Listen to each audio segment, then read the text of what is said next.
Hayi ndithu takulandirani pa Malawi Cameras YouTube channel pamene ndithu timakambirana nkhani zosiyanasiyana.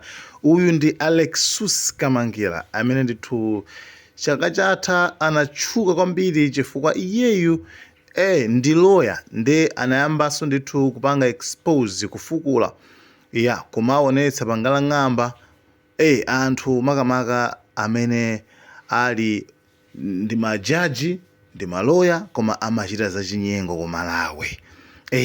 Komanso iyeyu ndithu judiciary ku system ya judiciary tikudziwa kuti imene ndi nthambi imodzi ya boma pacha. Kumene kuku akuti kuli nyasi zoyipa kwambiri, ndipo iyeyu anakhala ndi kuyamba kufukula nyasi zonsezi, koma zinapezeka kuti Amalawi ayi ndithu sanamuthandize kwenikweni. Amalawi anangomuyang'ana munthu uja, so iyeyu anangozisiya. Atazisiya I think anapita I don't know, I'm not sure kuti ali kuti, koma zikuoneka zikhala ali ku France akuphunziranso kumene koko. I'm not sure. Koma no, that's not the issue. Issue ndina kuti iyeyu wabweranso pamene iyeyu waona kuti koti lagamula kuti paperekedwe zindalama za nkhaninkhani zambiri zimene ku banki ine imene natsekedwa. So zimenezo za utsaso anthu kuti chinde ndinyengoto fa ndalamazo ndi misonkho ya Malawi. Ndalama zambiri zimene amakamba chinazo vesi namiwa zimene zichazo. So iyeyu wabweranso kachikena akufuna ndithu apange ananena kuti ayankhula nkhani imeneyi ndipo atiuza Prince Prince wakatangale afuna aying'aloleso kachikena after kusowa kwa nthawi yayitali. Iyeyu ndithu anasowa ndithu koma apa ndithu abweraso. Guys, thank you so much. Malawi Cameras tione kuti zosala zaka mapoints ake ndi amene wawa ndithu amapanga post makuti ndi amene wa ndithu. This is a very important time, and our generation is what is going to determine our country. Nyasi is also it's our generation, and when I say our generation, it's all generations that have made, because it's not one generation that is going to get this thing to the end. Enablers of corruption in Malawi are of all ages: the old, the middle age, the youth. So when we say our generation, we mean all generations that are in existence as we speak right now. Most of them are guy. Bola ndilo wachilungamo. Kuoneka ngati chani nzibe kanthu. It doesn't matter, I didn't want to have a holiday. Sorry, my guy. I haven't done this for a while, so it's all new to me right now as well. There's been a lot of things going on, I've seen a lot of messages on Facebook. I see everything that you say. I see them. But the struggle is not just writing on Facebook. The struggle is actually more after the live, before the live. That's where the struggle happens a lot. That's where, battles are being fought. I've been called all sorts of names. Jibanzi, like I'm too good for that. Like really, I'm too good for that. And the problem is that the corrupt people are the ones that know this, because they've tried, they've done everything to give me money, to reach out to my family, my relatives. They've done everything. Okay, this is not a joke. It's you people. I try to speak to that take this as a job, that take this as fun, that take this as content creating. Like every time, Kamangila, where is Kamangila? I'm not a content creator. I'm a serious person, and so you don't expect me, but Mankala available for you to comment on every issue, unless I want to, I Facebook, the Sambalanches, and all that. I'm trying to buy time so that people can join in because I delayed the live. But yeah, I am going to start just in 4 minutes time. Let's just wait because today is a busy day. The president was speaking a State of the Nation address, and in Italian Chido, you know, I'm also conscious that also people after break they have to go back to work. It's very important to work hard. One of the funny things about Malawi is that antaminali corruption in the minister amalimbikira kuzuka mama kutandani, you know, kuti musamata kaigiri akutamanga kwako ndikava yabe. There's the little things that they are doing. As I said, today I'm going to share who the Prince of Thieves is. The Prince of Thieves in Malawi, who is the real one. Because there was a leader of opposition, Taina Agana Zanena, as the Prince of Thieves. So today I'm going to tell you who the Prince of Thieves is. You should also be aware that while I was preparing for this live, there have been a number of developments, including a press statement from the judiciary. I laughed when I looked at it. I laughed. But what you must know is that we are winning. We are winning. Is this season that is now my politicians are jumping in entire my elections? To win and fail. So go. The judiciary never responds to anything. The judiciary has been put at many levels. We tried to make them. You should look at this struggle from 2024 at the intensity with the intensity that we're having, and their silence. It was so defining. They never spoke. So what it means is that even within the Supreme Court, something is going on. And when I get Abu in our Supreme Court, my judge Abu in our Supreme Court, and in Abuti we are tired of this. That's all. And this is the time when I zugeno. Ababa sinta we say yo the werenge state press statement jando kushara kuti alimba no. Panobandi more fire. Panobandi wena kuti kuboku menaliko tiye ko yani usiwambili. We need to put these people on their knees. We need to put these people on their toes. We need to put these people tukwenda ulida atengere kuuna kujani watira jusi cha sabola. Chifukwa jonena zokuti awononga mioyo ya anthu ambiri mbiri. The level of damage that few people in the judiciary have done to this country, it will take us years to fix. Now, what we are doing is that when we are failing, so that's where we should understand.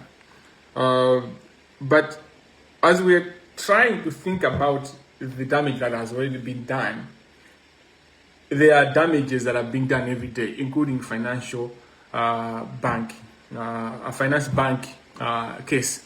So finance bank case, it's just one of those. There are a lot of them. But these are things that are happening now on top of the damage that these people have already done. Anyway, let us pray. In the name of the Father, Son, and the Holy Spirit. Amen. Glory be to the Father, and to the Son, and to the Holy Spirit, as it was in the beginning, is now, and ever shall be, world without end. Amen. Lord, we pray for wisdom. May you guide us. May you enlighten us. And may you give us the courage to move forward from words to action. May you inspire the light that is in each one of us. May we enlighten the darkest parts of our country, the deepest parts, the most sinister areas, wherever people are planning to do evil. May we be the light to those areas, and may we bring out your justice, because you are a God of justice. May you make us all people that are bringing justice, and the people that are hurt by injustice. We pray all this through Christ our Lord, who lives and reigns with you, one God, forever and ever. Amen. In the name of the Father, and of the Son, and of the Holy Spirit. Amen. As I said, this is a very difficult life for me to do, because I've taken some time, a while since I did a live.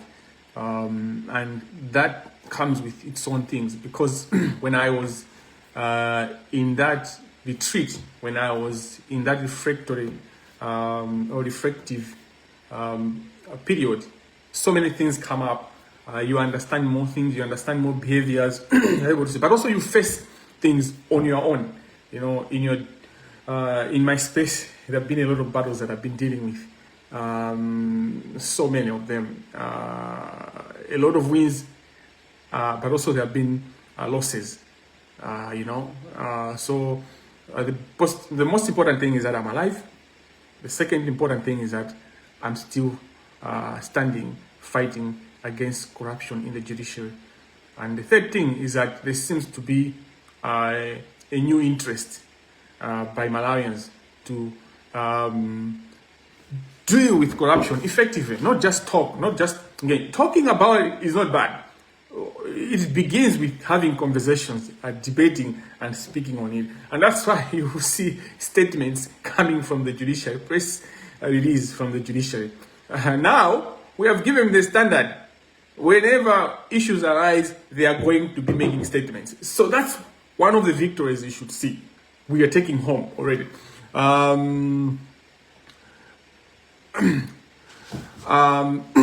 My life today will focus on the finance bank judgment. But the finance bank judgment, within that, it will reveal the cartel of corruption, how it works, and how it's working in this judgment. Don't be cheated that this is a mistake, or this is just about the law, or this is about accountability, whether it affects the country or not. But people know there's corruption happening in this case. It started in so let me bring you back. In 2024, the finance bank case came to my desk. It was one of the cases that was brought to me to say something is happening in this case. And this is one of the cases that pushed me to include a certain judge in the complaint that I made to the Judicial Service Commission. I'm not saying a certain judge out of fear to mention their name. I'll mention them, but I just want you to fall before you are clouded with the names. Because the conversation, the actions are more important than the names. The names, nevertheless, are essential. Because when we talk about corruption and just talk in general, we become enablers of that corruption. The moment we start saying, kunzuni and masinta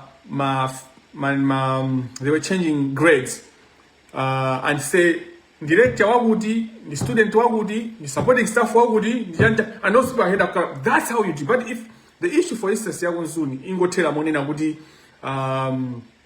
ingotela monena kunzuni kumajira in general, just speak in general, you cover up because this issue, it means the principal has to be taken to task. The registrars, the academic registrars, what were they doing? What were they doing all these years? So, and those, all the years that exams were affected, they have to be taken to task. And as people have said, all public universities have to be taken to task. Yes, even the private ones. But the interest is much, the standard is higher for public universities because it's our money. It's Malawians, it's your money. Ndalama zimene zimaendesa masukulu au kajenjedi ni ndalama zanu. Nde zimene zachitika kunzuni aliyense akwenera kukhala onena kuti kodi zinthu zamapanga ndi ndani. Academic registrar anali ndani. Registrar in general, amabwana ama anali ndani. Oyang'anira system imene ndi ndani. All the people have to be held accountable. So mentioning names is very important.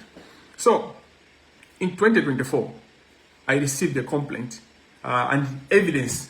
And I was taken through the file and the actions that were being taken. Let me give a very brief description of what is the case about. I know kunena kuti amene ndikunena kuyankha nawo ndi Amalawi. Koma nthawi zambiri nkhani zimene timakambirana ndi zamalamulo. Andichiyankho limene amayoza majaji ndi chizungu. Nde zimakhala kuti zinthuzo zikukambidwa mu chizungu. Ndifake mwina pena timapezeka kuti tikukamba kwambiri mu chizungu. Kesi mulandu wa finance bank ndoteri. Mwachidule monena kuti ngakhale amene ali wa standard 1 ka amene sanapite ku school kuti amvetse kuti chinachitika ndi chani. Banki ya finance imene machira finance bank of Malawi, I think, of Chani, koma finance bank. Ikupanga ntchito zake ngati banki. Inkatenga chuma cha dziko lino. Chimene chimapezeka chuma cha dziko lino koma cha ndalama zakunja. Chuma cha dziko lino koma cha makupala akunja, you know. Forex, foreign exchange, foreign currency rather. They were externalizing foreign currency. Chimene in general, the common word we use is forex. Amatulusa ndalama za kunja, ma dollars, ma euros, ma pounds, mwa chinyengo, mwa insedi. They were basically doing the country injustice. Amalibera dziko. Amatulusa ndalamazi kuzera amatsegula ma account. Mina tsiku limodzi amatha kusegula ma account. Nkhani yotu ilipoyera. Amatsegula ma account osiyana. Mina patsiku paja 4,000 accounts.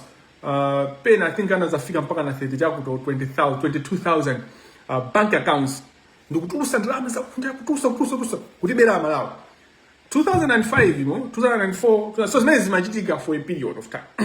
Nthawi imeneyonso kunaiso fuel crisis, kumachitikaso kusowa kwa jani, kwa fuel, kusowa kwa mafuta. Nthawi imeneyonso kumachitika kusowa kwa mankhwala, you know, anthu kulephera kugula mankhwala chifukwa choti banki imene ikutulusa. Ndi mabanki ena, mwina ndi anthu ena, mwina ndi ama individuals, koma tukamba za banki. Dziko kukanika kugula fetereza, oti ithandizire anthu, chifukwa choti banki ikutulusa ndalama zakunja. Dziko likukanika kugula mankhwala, anthu kumafa mzipatala, likukanika kugula zida ngati dialysis machine amene amagulitsidwa mu forex yomweyo, akutulusa ndalama zija. Komano anthu aja akamatapanga zimene zijazo amakhala kuti m'bomamo ali ndi anthu amene akuwathandiza, akuluakulu ena, kuti akukhala ku finance, ku minister of finance, ku reserve bank, because a transactions aliwonse amene amachitika every day, reserve bank in this central system imene amasatira. You can't do any transaction, especially transaction yayikulu, yomwe reserve bank sibanga observe. So umbava uli wonse umene umachitika umakhala kuti ukuloledwa at a certain step, at a certain stage, ndika kuguluka anthu. So anapanga zimene zija until anthu atagwira. Koma mupanga observe kunena kuti in 2005 inali kunena kuti boma linali litangolowa kumene la nyuwani la Bingu Amthalika. Professor Bingu wa Mthalika anatalowa under UDF. Koma atazalowa muti anazaya pezeka kuti asemphana zochita ndi Dr. Bakili Muluzi. Now, atasemphana zochita ndi Dr. Bakili Muluzi. Ati kusemphana majira nkhulo. Atasemphana muzochita ndi Muluzi. Mthalika chanamba panga zawo, panga focus their vision. That's when it's inunga disease zinamba kutuluka kuti actually finance, so finance bank ije isukuliso lili nena kukhala kapena kuti nkote koma inali kuti imapanga zimene zija zifukwa kuti munali anthu ena ake amene anali within UDF, amene anali within government and officials that were influential and powerful that were allowing that bank to do what they were doing. Now, when the shift of the political party power shifted to what we call now DPP, ndi pameneno zinthu izi zinamba kutuluka kuti izi tithane nazo, izi tithese, izi titseke. That's when achina Good Obondo atauzidwa zimene zimachitika ndi ICB direct, atapanga ICB anti-corruption bill, bungwe limene limafufuza zaziphuphu likatangani Malawi, ndizaona kuti kuchitika nyambalo anthu akuti bera chuma chathu, chuma cha dziko lino, chuma chimene timagwirisa ntchito kugulira zosiyana mankhwala, fuel, zizonse zimene zimatithandizira ngati Malawi. Pameneno anakhala pansi ndi wayitanisa anthu aja. Zimene zitu zili mu chigamulo, zina zili mu investigation yomwe inachitika, koma zina zili mu chigamulo chimene analemba. Then Katsala, then Justice Katsala, now he's a Supreme Court judge, Justice of Appeal Katsala. Pardon me if I'm mistaking the judge, but I think it was Katsala. As I said, my laptop has been messed up and all that. So if I mistake the judicial officer, but this judicial officer did an amazing work, because even in his judgment, he brings them everything. And that's why a statement Jamala Law Society has been very critical. And thank you, Malawi Law Society. I thought you were dead. I thought, basi, kusintha kwa leadership, kwa sokoneza zinto. So I love this election. Can we move with this election of Malawi Law Society? Let's move with the election of Malawi Law Society. The statement is well cooked. Yes, it's careful in whatever reason you have. You try to be careful, but ababa antu agwidwa trouser leading mind. So, what am I driving at? Malawi Law Society has emphasized the High Court judgment is factual. Inatambasula zinto zonse ndipo maumboni court linali ndi kuthekera kumva maumboni direct kwa. So court limene lili la ku High Court mene limamva nkhani mene linafotokoza kunena kuti Reserve Bank of Malawi amene amaendesa zinthu za chuma zomwe komanso amene amapereka mayendesedwe a chuma chakunja kuti ndalama zakunja flata kuti ndalama zakunja zikwena zitende bwanji amene amapereka ma license kwa mabanki amene amalongosowa kuti ndalama izi mukhoza kuzigwisa ntchito ndalama izi zikhoza kutuluka nazo.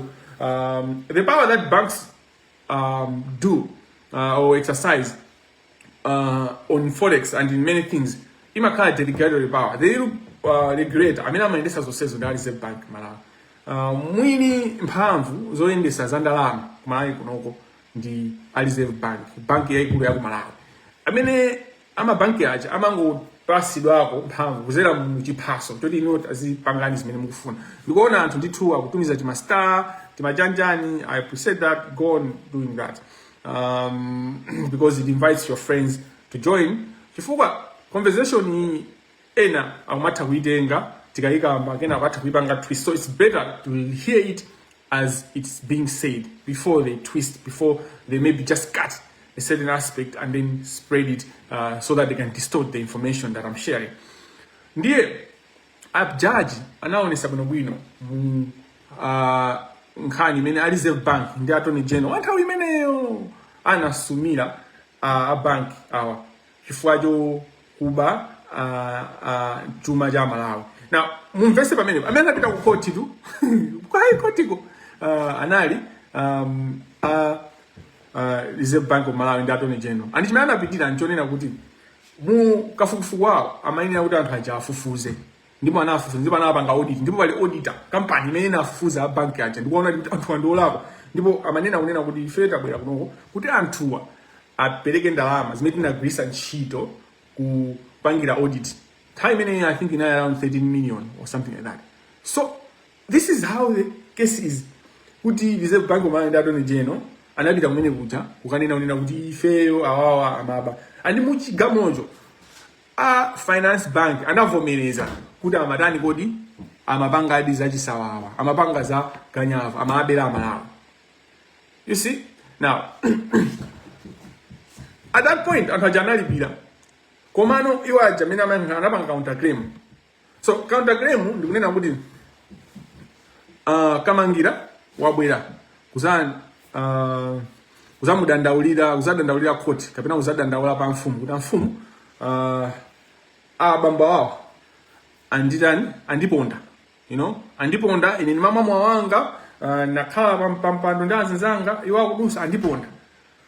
Odandaula uja counter claim mene maendera odandaulidwa uja amanena unati Akamangiladi mwina ndaponda komano ineyo ndikunena unati ntaponda iwo animenya chimbama mpaka kutuluka ka mfuno imene ndi counter claim. Ndoti anthu ena akupanga counter claim kuti nawonso pamene iwo akusumidwa iwo akunena kuti komatu ine ndamenda amenyedwa chimbama mpaka kutuluka ka mfuno kuti even nditakhala kuti napondedwa ndithu naponda komano kuti zinayizoyena kuti animenye chimbama mpaka ndamva uwende wa mbuzi kumphuno chifukwa cha amene apangira zinthu. So finance bank inanena unena kuti ifeyo anthu anatilanda chani anatilanda license yathu komano potilanda license yo pazimene amanena kuti tinalakwa sana tipase mwayo kutimva. So tisiyanise zimene ndipo timvetsani Amalawi. Munthu akalakwa in any case ngakhale walakwa ndipo pali umboni olakwa ndu malamulo amayenesesa kunena kuti umayenera kuti mumve mbali ya munthu. You can't just act without hearing the other side.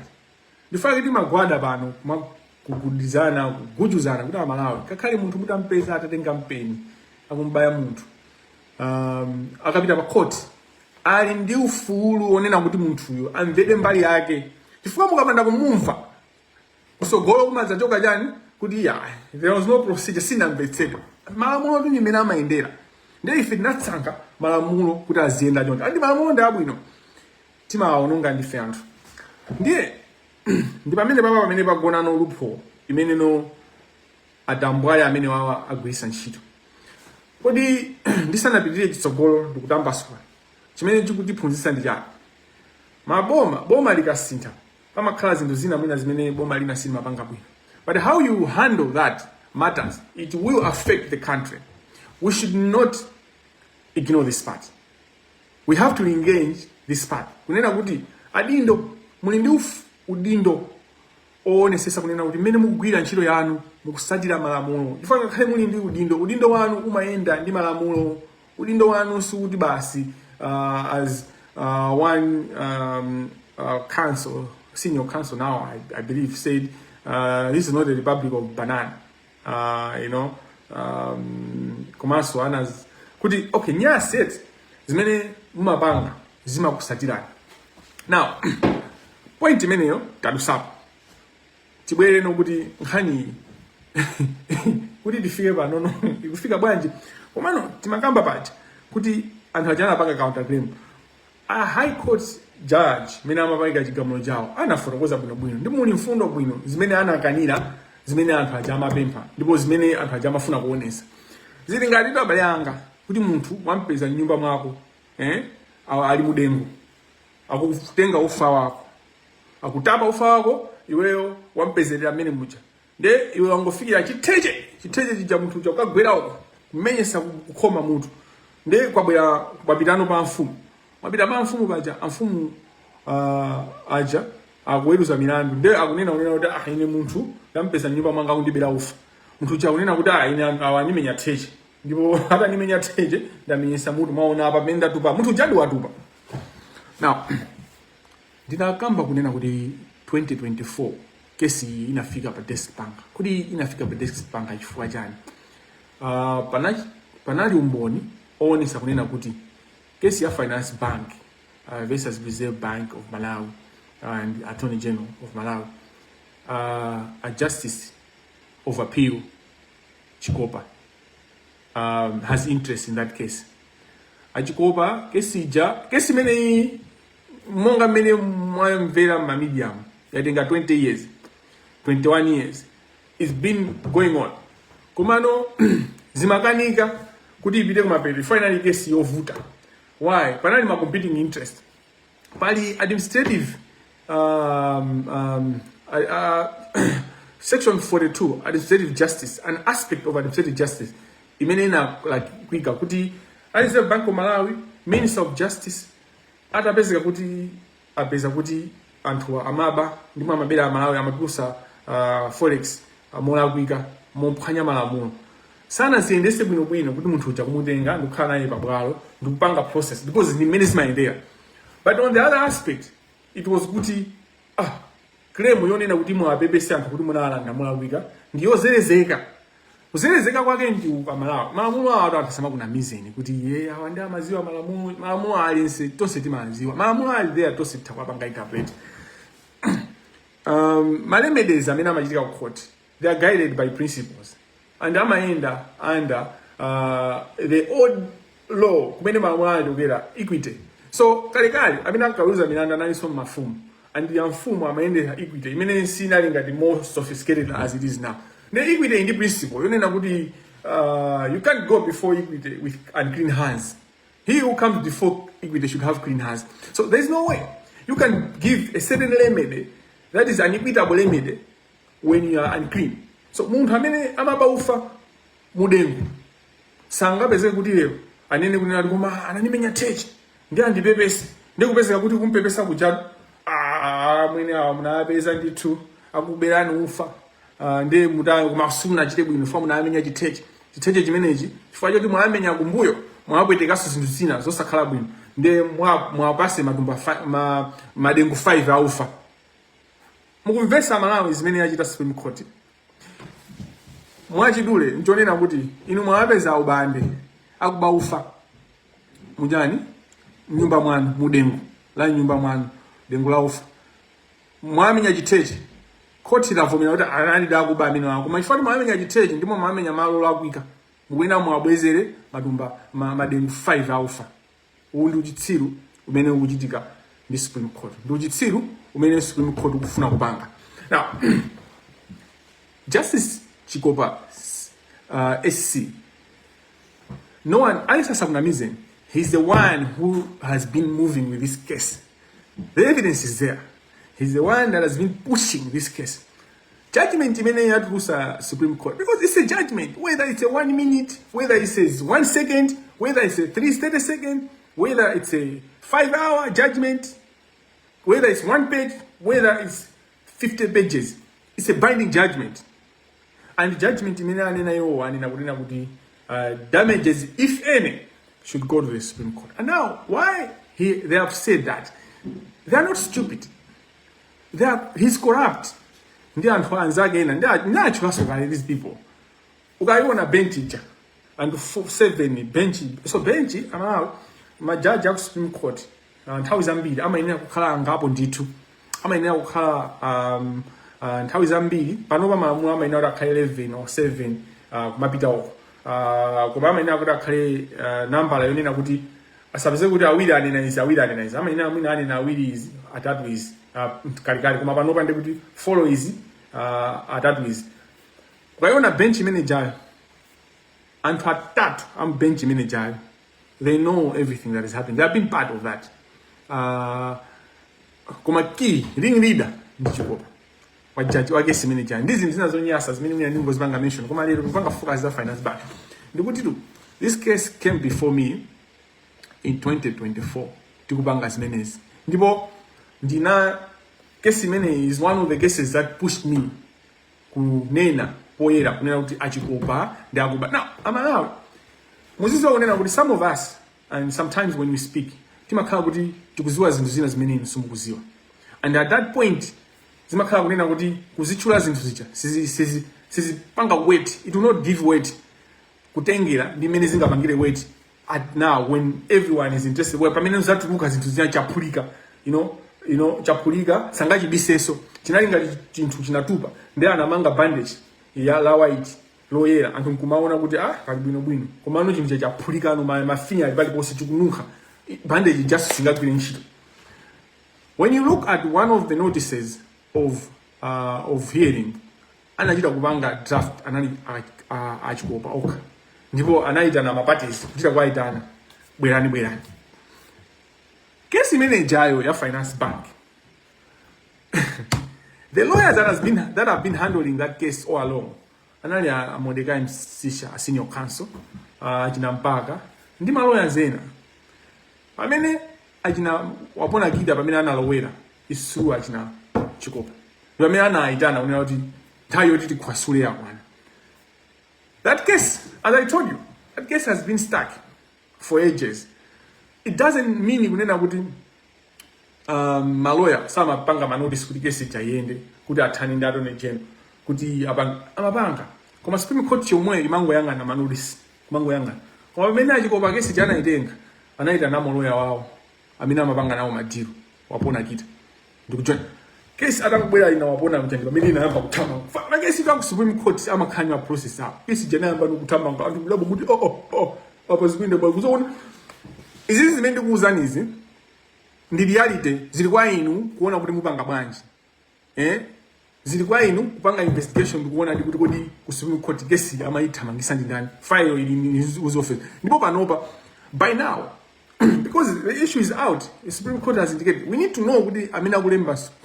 But anyway, it might not be relevant to know, but I can tell you that amina kulemba the actual judgment, kabina the full judgment, the perfected judgment, the written judgment ndi Achikopa senior counsel.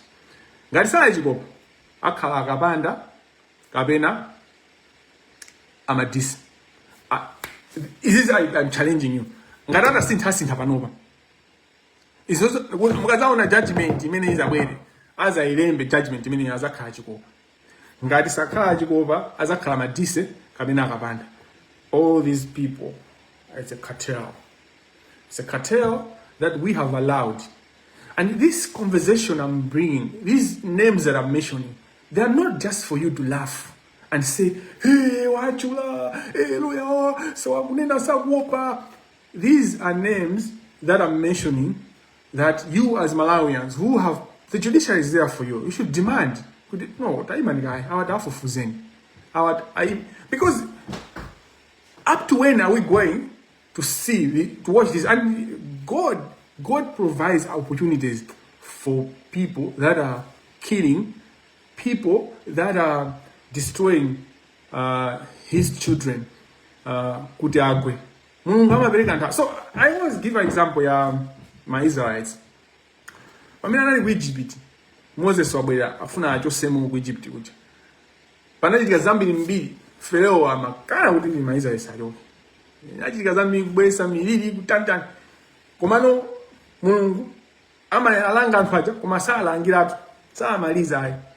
Amalanga anthu aja koma samaliza. Until pamene Farao analola anthu aja kuti ayende mpaka nakafike kujani pamadzi paja ndikukantha madzi aja ndikuseguka pamene Mulungu no. So walibisa mtima anthu onse aja kwaumisa mtima maigupto inali njira ya Mulungu kuti aonese ukulu wake. Ulendo wonse ujatu mene Aigupto amasatira Israel anakumana ndizo khoma magaleta awo kupindika kumayenda pang'ono mdima ukhoka pamene Israel kuyenda mowala kuzizira pamene Israel Mulungu amayikira kuwazuwa matentedwa Mulungu amapasa mbiri kuma sama amaliza nthawi yonena kunena kuti anthu amene akhala kubera Malawi amene akhala kukhotesa chilungamo amire. It's now pano patafikano pamene Moses ilo Mulungu wamenya pa yatseguka ife Egypt Malawi amene simapanga corruption taenda ndipo tafika kumapeto pano Moses na kutembenukano kuti chani Aigupto ajada amire ni magaida awo ndipo pali nyimbo imene imaimbidwa kuti Egypt amene mukuwaona simuzatani simuzapenyaso. Ineyo I believe the time of reckoning has come where Antua dinthawi yoti amire. And these people have been struggling, suffering. You guys, most of you people do not understand or do not appreciate, but these people have been struggling since the time that this fight has been begun. But they have been fighting as well. You know, they have caused hell to me, to the people that stood up publicly against them, and to other people that they suspected what they gave us information. They gave me information. Aliyense amene amankuganizira kunena kuti uyu anatusa information iyi kampasa Kamangila. Wafinyidwa nditu. Ineyo nditu apanga zotheka, apanga masamu awo, apanga za amakhulupira anthu amene aja amakhulupira ufiti. And kumene amapita wasinga kumene amapita kufanana. Those people that do corruption. Ajikoba, amadise, akabanda, zinuzao. It's a family. Those people are close. They're tight. And people that know, they know what I'm talking about. They are always together. Mabanja wa mazwana. Kaya mabanja wa wonesa kugulu. Kaya mabanja wa pambali. They connect. They speak. I'm speaking of this because I know these people. I know how they move money. Chigamulo chichi manager bweramu. Ndalama zinayi zitasuntha kale. Makashi. Mabiziko amazandalama zinayi zitasuntha kale. Chigamulo chichi ajapo kale. Part payment atenga kale. Chifukwa iwo mbali yawo akukira. Akudikira ano kuti azisiya manja mwanda mwalisa. And amapanga zinzonena kuti they are not stupid. They are corrupt, but they are not stupid. These people are there to finish you and to finish it. And they don't care. They don't give a damn about you. And you guys, mumakha busy wanyambira mabazi. That's what you have been doing all these years. That's what you have been doing all this. I challenge you. I challenge anyone in Malawi. You cannot fix Malawi without having a judiciary that has integrity, that is focusing on the law, that is doing things. And panopa zintuzi ndizovuta kwambiri chifanyana zokuti anthu amene ndikunena kesi yonse imene mapita ku Supreme Court achikopa ndamene avanga decide who it goes to. So muyangane magesi andalama amene mwina Industrial Relations Court yapanga magesi onse akupita before chikopa. Kumene kuli ndalama vindalama imepita kwa chikopa. Ngati sipita kwa chikopa ipita kwa madisi, ngati sipita kwa madisi ipita kwa kapanda. And that's why I get angry not only against kapena with achikopa, amadisi, akapanda. I'm also angry with the other judges that I believe they are not corrupt. I know Aina Kalembera, Senior Counsel, Justice of Appeal. I know Aina Katsala, they have been professional. Ngati ali corrupted in any kuziwa. I get angry with the female judges, Supreme Court judges, that are watching this, because if you inaction is an action when you don't do anything, because these people cannot not know. They cannot not know, but they are caught up in a way where it's difficult for them, because I'm aware of many things and how dangerous these people are. Kuma, they are not more dangerous than God, and they are not more dangerous. So Piakosa, Amalawi don't say, and if we rise up now, why is it in 21 years this case amango yenyetelera amango yenyutulira amango yenyutulira aitusa ifajana? One of the things why kesi hii aitusa panopa ifene aliregister kuti akhonzana kubanga mauja. So it's true kunena kuti Supreme Court sina nene kuti apereke 5 trillion, sina nene kuti apereke 650 billion, sina nene kuti apereke koma no, their decision allowing kuti there should be damages if any kunali kusitusa muda saoneke kuti akupanga corruption. Koma if we know the language you know, they want to leave the burden on Innocent Nebi, the registrar, his owner. And the Innocent Nebi, the history of Innocent Nebi, I don't have to say, the professional know. As we speak right now, his owner, Innocent Nebi, should have been a judge already. But there are issues, he was caught up in things that were unprofessional, that prevented him from being a judge by now. So he's also, not only is equal, but also he might not have power. You know, he might not have power, but the noise many to kupanga ifea Malawi. If ndama zitu zinapita, koma kuzuka kwa Malawi kuti azikuenda bwanji. Again, this has happened with this fire because of the change of government. But why were the judicial officers involved not taking this case forward until how many wabwera new government? It's also because they feel the current attorney general, Frank Mbeta, Frank Falukumbeta. You know, it pains me when I speak about Frank because, yeah, people that know me, they know why. But you can't fix Malawi and say that Attorney General is Frank Mbeta. No way. You can't say I'll fight corruption. I've listened to this Sona, and my reaction to Sona is only in regards to the judiciary and corruption, and is that I think the statement by President is very powerful when he said the executive, the parliament, the legislature, and the judiciary. Those chimene muzibanga muzone sesa kuti chikale kapena mukakha osapanga zimzono ngadziko lanu amakamba za judiciary ngakhale sana fani muntu wankulu is speaking in general, just not kuti mwana kapena branch yawo yaibange because he also conscious about being accused, because he knows that if he just speaks more sakala kapena kuti more sakala yafu banga accused kunena kuti akulimba judicial independence. Judicial independence. The president. No. He's the head of state. But anyway, I appreciate why APM has said executive, legislature, and judiciary. But anyone 1-0, audience many who has an ounce of intelligence knows that APM is talking about the judiciary. Now, I was talking about Frank Mbeta. Ajina chikopa, ndikesi yao, ajina wabona gita, ndikesi yao ya ntumbai, ya finance plan. Aibanga manova, jifua yokuti, akuziwa kunena watu Frank Mbeta, ndama zituka. As long as Frank Mbeta, Attorney General watu wa Malawi. This live is about corruption is really naked. Kutandauza kuti nthawi zambiri katangali saenda mblanda isakhala muno bamuse kuti amapangidwa mozambaitsa movindikiridwa amakhala musuti ndithu malipyathaja amakhala otayikidwa musuti nikumati zabwinobwino koma zili zola ndithu zili zakatangani koma panopa kesi it's one of those situations where the corruption is naked. It's just there, it's naked. You don't even have to struggle. You know, Chikopa and Frank Beta, Chikopa Senior Counsel, the Justice of Appeal, and Frank Falukumbeta, they come a long way. They have worked on corruption, they have done corrupt things together for a very long time.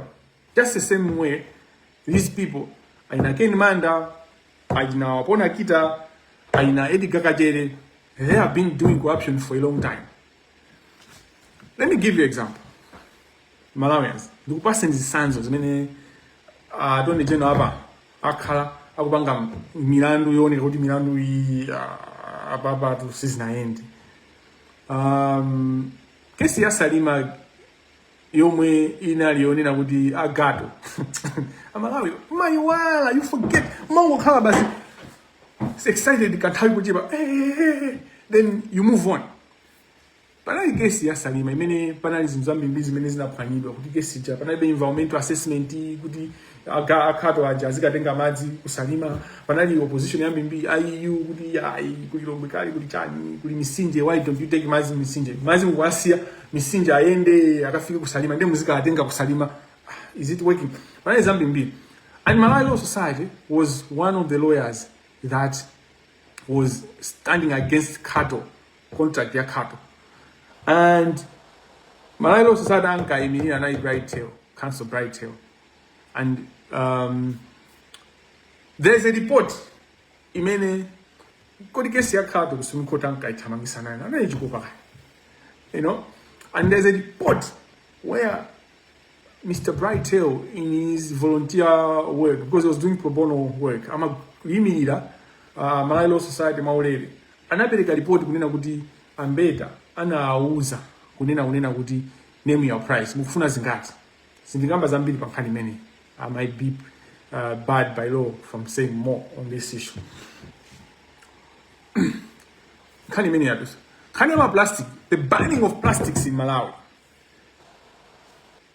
Ayangani na zachilengero cha Malawi anapanga bani ma plastic kuyuza ma plastic a specific type amene amwenye amapanga kali mwina 10 years kesija imango zungulia ipita kwa court hapa ngayanjani amayendisa nayo Frank Beta who sat on that case.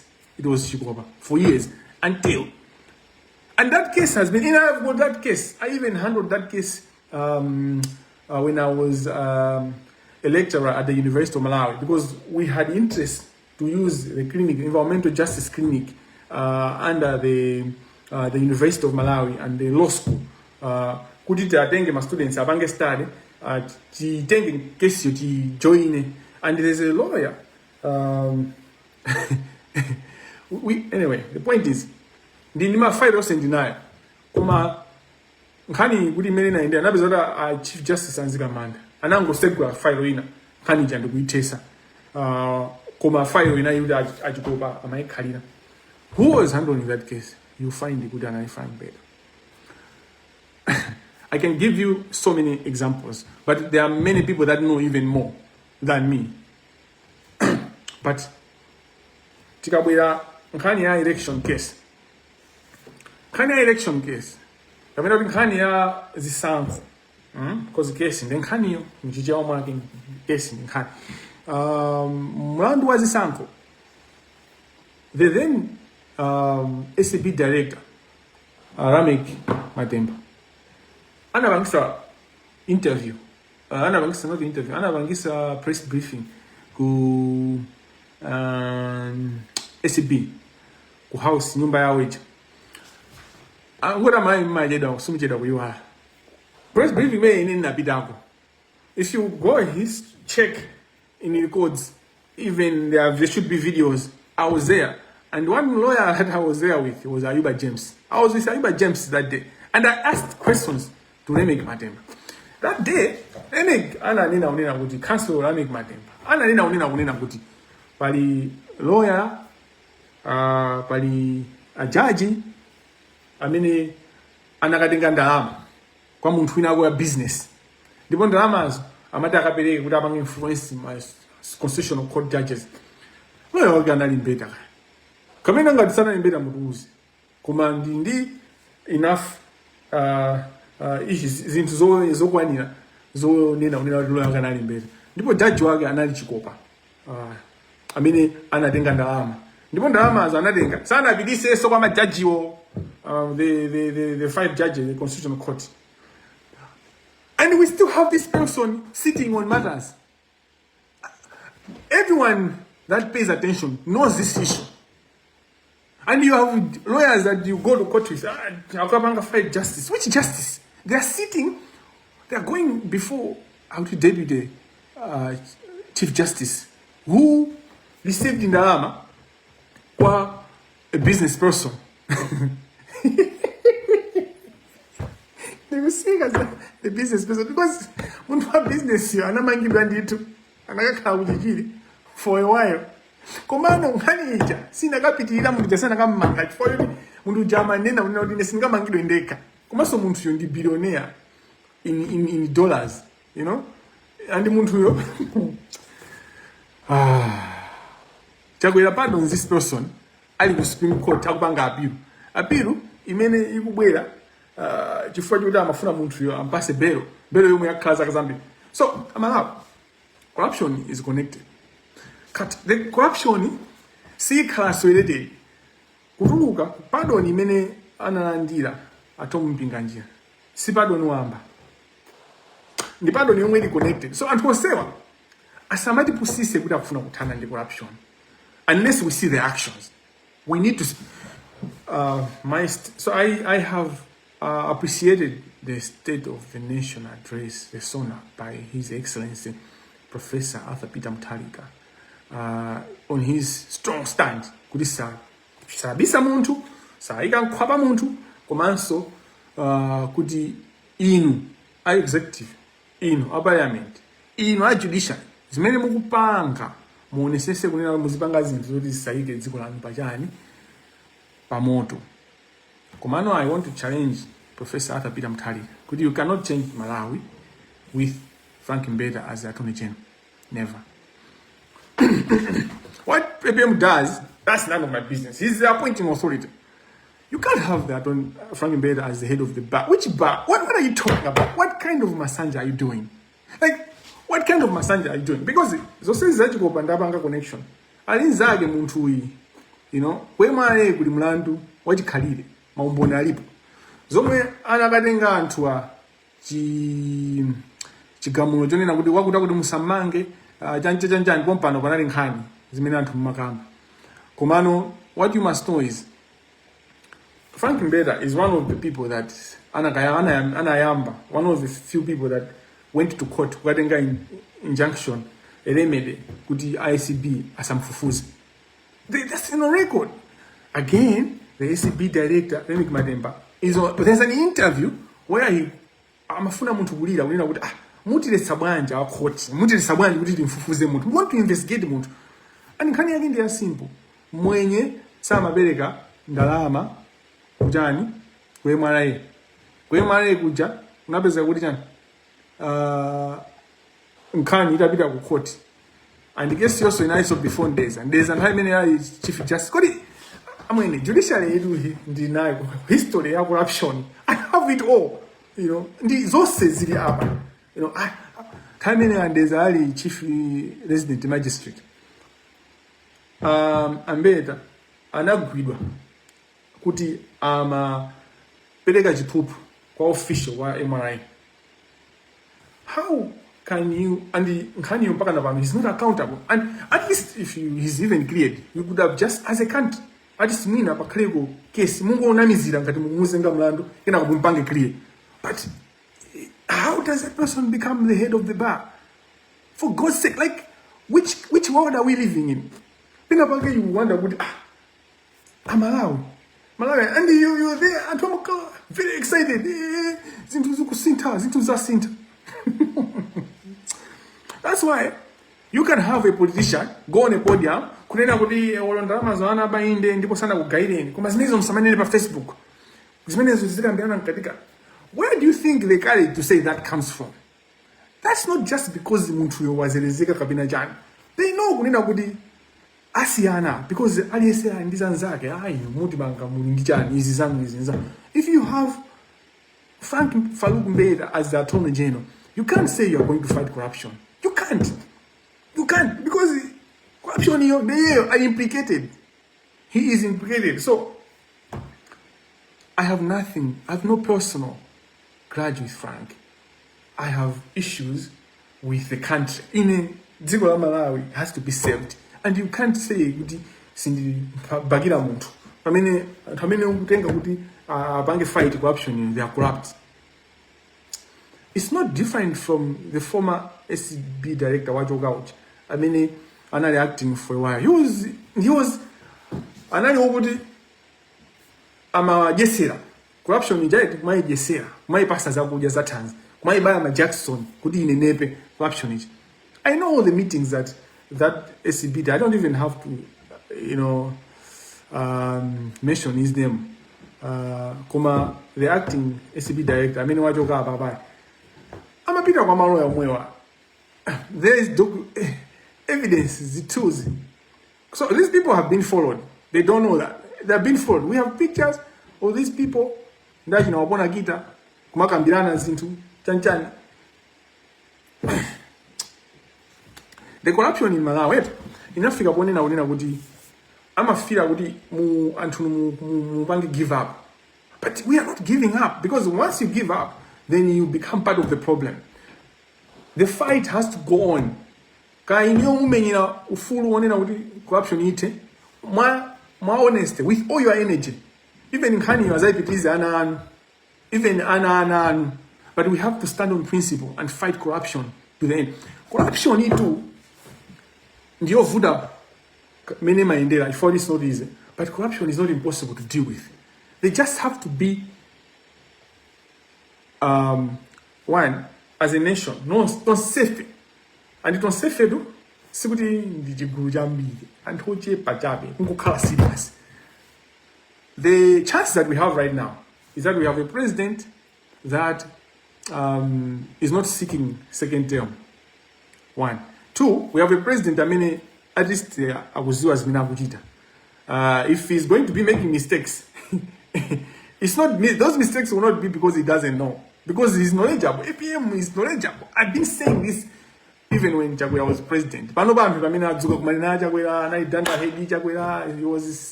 couldn't make a decision. Those are things that I've been saying for a while. And Hamina na closing Hamina Madi Sala effect, Madi Sala, Madi Nyoza, Madi Nena wouldn't defy DBB, Janjani.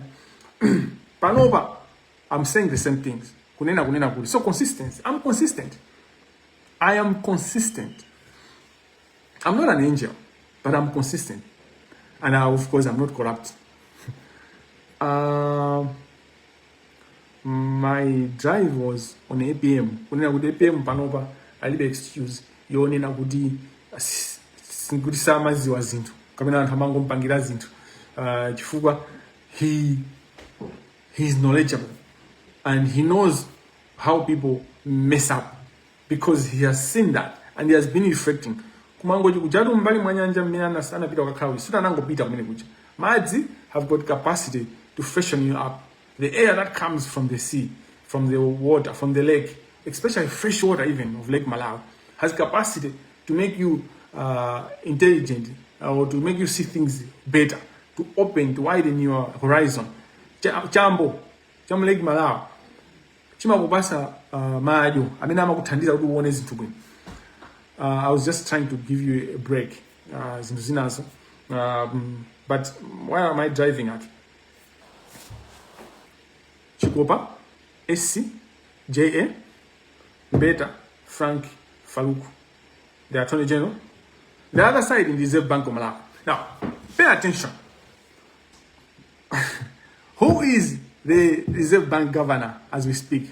It's Partridge. Partridge has been in court recently on issues ya kuchosera kwake ntchito blah blah blah blah blah 14 billion inaperekedwa khani je nasumirirwa inapita kuja ku high court kuja ili kujani pano ili ku supreme court find out amene akupanga kesi imene ili manja mwandani file ya ajina Partridge ndazi zake yofuna 14 billion. It's in the hands of Chikopa. So what was going to happen if we did not open our eyes like this?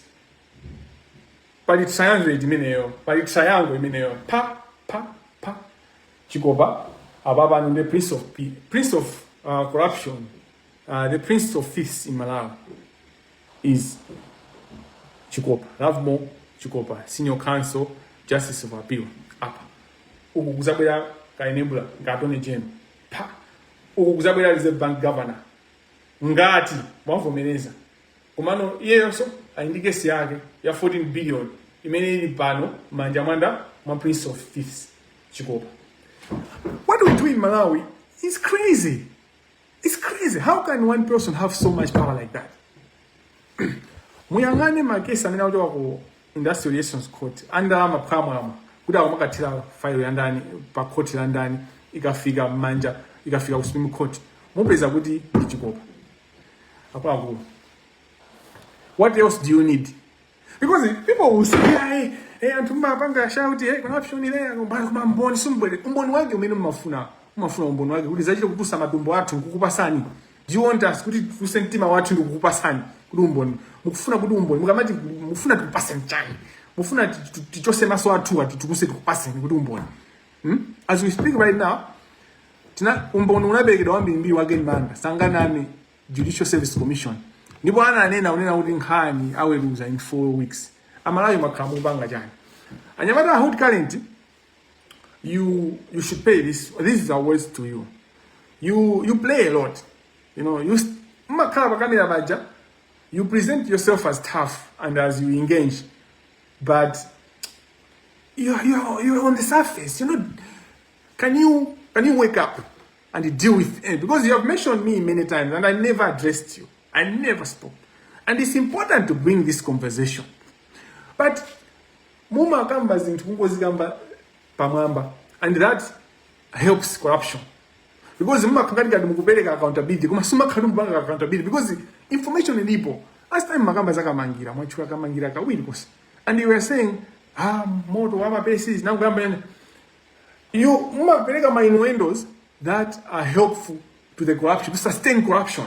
Because if you were a proper journalist, you should have been finding out this is what happened. Kamangila brought these names. This judiciary and the Judicial Service Commission said they were going to investigate. They said they're going to do it in 2 weeks, or it was first I think 2 weeks. They now announced it then 4 weeks. How long has it been?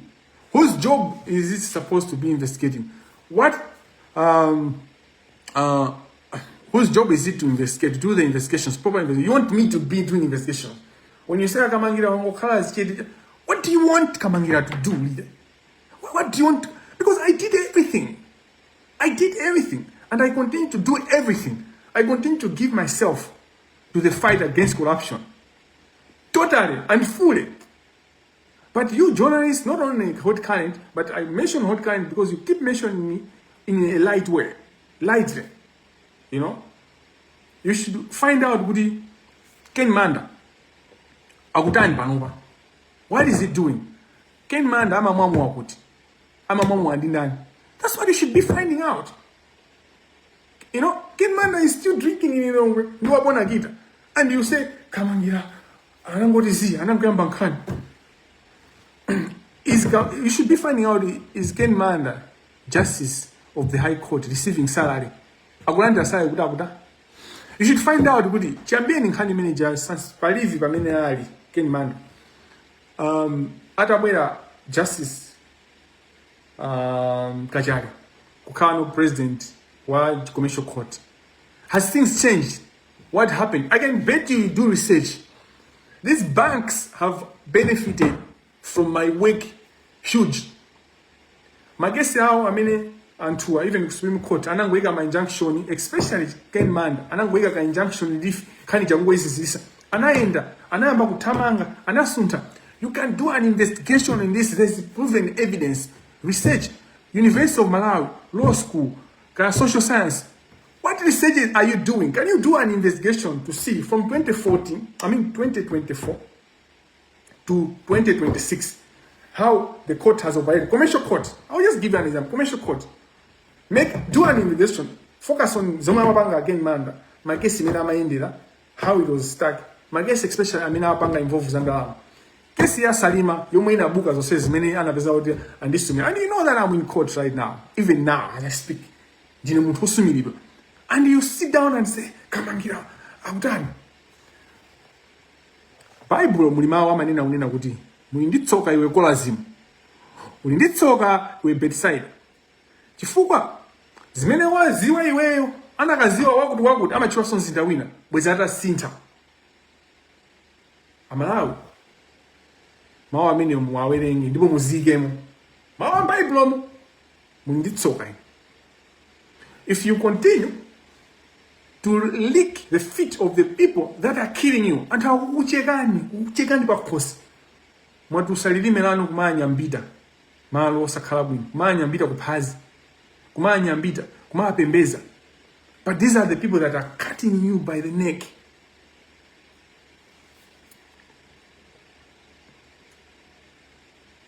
There are many cases that I can give you examples if regard to corruption in the judiciary, but it's not important. One case is enough to get someone out of the judiciary for corruption, for bribery, and in the least possible way for incompetence. So these people say amenenda achua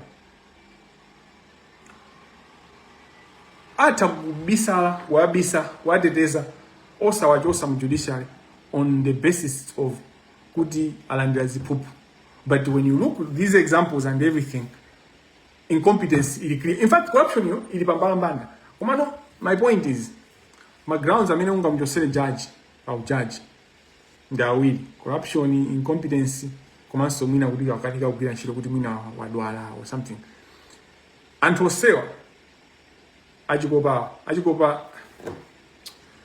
If you just going to do an audit, just audit him. Iyeyo ana ake azibale ake cousins ake, audit all them, because it's into amazika maina mwantu ena, because they know good is they can't justify. You find good he can't explain the way and the lifestyle that these people live. Kumalawi ndiko kuitsa chifukwa zimadere chonchi kenako mazulu ano tizisiru tikhalaso tindaji na wapona kita mamu mfana uja chanchani makuti mfana amene uja ndo wausiwa amene uja is frustrated akupanga abida amene bobo kubala ya lawyer. That bar, if you investigate that bar, mubeza mashares a judge. And they laugh. Corruption is in Malawi. I'm this all for stupid people. But you have a chance to arise. Mundo pusa ata kuchenjia. There was a guy, anka bila bwana wake, ankantuma. Ndipo bwana wake anaziwa zintu information yose anaibeza. Ndipo ataibeza information jana muza dala ndugu sanchito ababa wasalamina 1 week ndugu chosa. Unaona ata yalako. You know what he did? He rose up. He started kupanga maubali. Iwe bwana anga wapanga oye 7 liters. Ingoni basa 2 liters, 5 liters is okay. Iwe you bwana anga 15 liters. Tipase 10, 5 it's okay. Ngakali mwakazi still. Kaya ku judiciary go, kaya ku Ministry of Justice under the Office of the Attorney General, kaya ku Office of the Accountants, kaya ku institutions also sana mina wabanga enable corruption.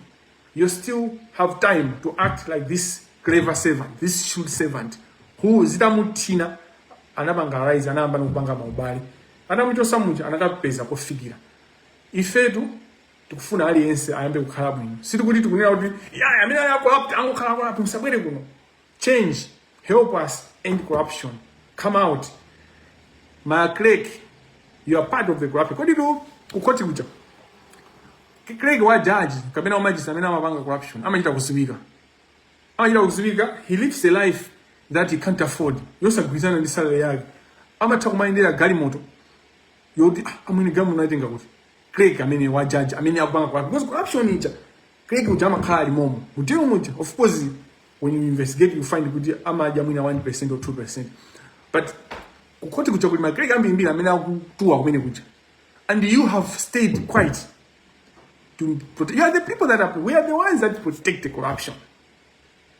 The prince of thieves in Malawi is Lavmo Chikopa, Senior Counsel, Justice of Appeal. But he's enabled by politicians, he's enabled by business people, mabanki, by individuals. Commando is not more powerful than us and the will of the people. Kumapeto kwake mafuna nene kunena kuti ambuye ndi wabwino nthawi zonse ndipo nthawi yathu yonena kuti tizipulumutse tokha yakwana. No one else will come from anywhere. No one else will come from nowhere.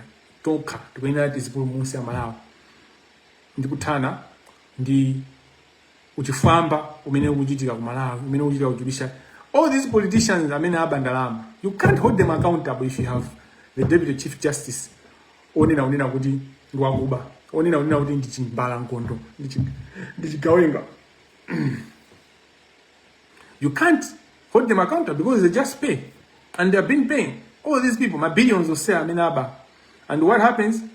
The other people that have just joined government, they will do the same. Because they see that so we should set a precedent. The current president has got a chance. Chakwera Mwaiutina Mpasa. We gave Chakwera this chance to change that country, to end the corruption. He didn't take it. We'll see if APM is going to take it. Come on, the Attorney General that we have, the MRA, Muntamina also great MRA. Kabina Bwana President. Go back to the drawing board and act on corruption. We have heard words of fighting against corruption for 5 years. It's enough, for not 5 years only because that's Chakwera's period, but for years and years. But I say 5 years because that's the most recent regime. Kodamene was caught up in money laundering, Yanzungu of South Africa. Ndindani panoba mu government ya APM ndindani. I'll give you for food for thought, and then we'll come back next week Friday. We'll do the live on next week Friday. I hope this gives you energy from which we are going to act. Aliesa mina mamvera hivi andi kutekera kupanga bokantu. You are not done that. Sina hopanda nzeru kuti ndikuze ndipanga njakuti. There will come a time when I need to, but I don't need to tell you ndipanga njakuti. May God be with you. May God be with us. May we be protected, and may we thrive. May our children be proud of our actions. May our families be proud of our actions. May we be proud, especially ourselves. We pray all this to Christ our Lord, who lives and reigns with you, one God, forever and ever. Amen. In the name of the Father, and of the Son, and of the Holy Spirit. Thank you very much for your attendance. I hope next time we do a live, we're going to be together and we're going to work on ensuring we take action points and we follow up. And as I said, ajina onjeza nikenanyo. Osamangu apanga like kabina kumangolimba comment. You can comment, but take what they are saying seriously and act. We can't continue like that. And to say many si anthu oswa zochita. And si anthu kuti akuti akudana ndi wina wake. Fana kaura akudana ndi wina wake. Zaka zonsezi basi akhala kupanga kuyankhula pankhani ya corruption. Akudana ndi ndani. Iwo amamukhanda adani basi. So tiganizire anthu akumuzi, tiziganizire so ife antown. Ife antown iso timavutika kwambiri. Let's rise up. God bless you.